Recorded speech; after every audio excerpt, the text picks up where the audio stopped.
not knowing anything about their counterpart besides their name and rank and company. That's basically it. But they haven't really spent 10 minutes figuring out what is the strategy, the tactics, the aim, the threshold of pain and stuff like that. So that's just pure genius we are seeing right there.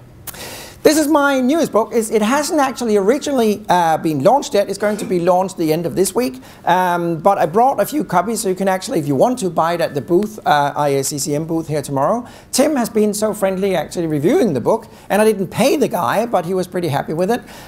So it's a book being launched on Palgrave, labeled in the US, and it's coming out right now, basically covering everything we're going to talk about today in this workshop. Okay, right.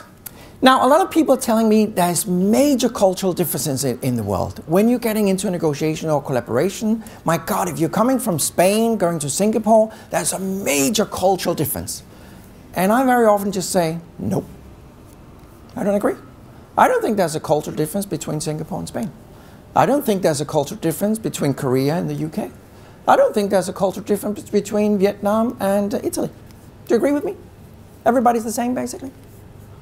I know there's a lot of cultural experts in the world who are making a living out of telling everybody there's a major cultural difference and we need to understand that. I strongly disagree.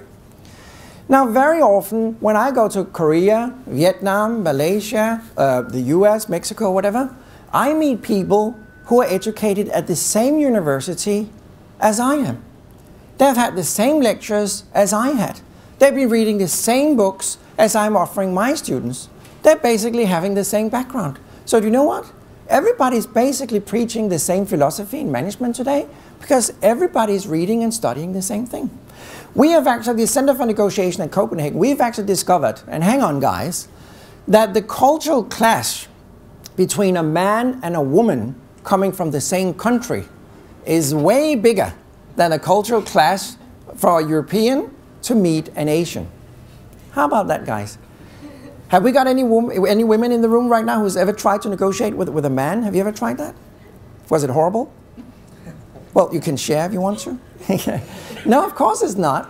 But I'm just telling you guys, sometimes the cultural clash of the genders of the same culture is way bigger than going across the globe and meeting somebody completely different. Isn't that fascinating? But sometimes we're so involved in culture. My God, I'm going to India next week. That's going to be a major cultural difference. Yes, but you met a woman last week, so I think you will cope with that, okay?